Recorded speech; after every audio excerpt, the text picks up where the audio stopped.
सिन्नर शिर्डी मार्गावर वावीजवळ काल सायंकाळी 6:15 वाजेच्या सुमारास मजुरांना घेऊन जाणारी पिकअप चालकाचं वाहन नियंत्रण सुटल्यानं ती उलटली। या अपघातात पिकअपमधील 2 ठार तर 19 मजूर जखमी झाले असून जखमींमध्ये महिलांचा सहभाग असल्याचं समजतंय।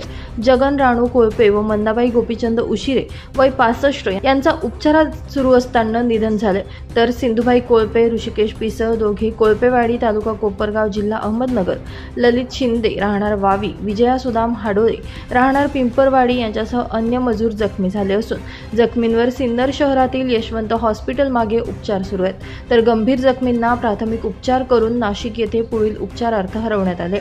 सिन्नर शिर्डी महामार्गाच्या कामासाठी तालुक्याच्या पूर्व भागातील तसेच कोळपेवाडी येथील मजूर येत असतात।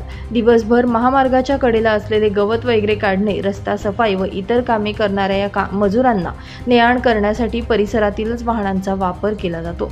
काल दिवसभर महामार्गावर काम केल्यानंतर सायंकाळी 6 वाजेच्या सुमारास या मजुरांची सुट्टी झाली। त्यानंतर हे 17 मजूर पिकअपमधून आपल्या घराकडे परतत असताना सिन्नर शिर्डी महामार्गावर आर.पी. गोडगे पब्लिक स्कूलच्या समोरील वळणावर चालकाचं नियंत्रण सुटल्यानं पिकअप उलटली व काही अंतरावर घसरत गेली।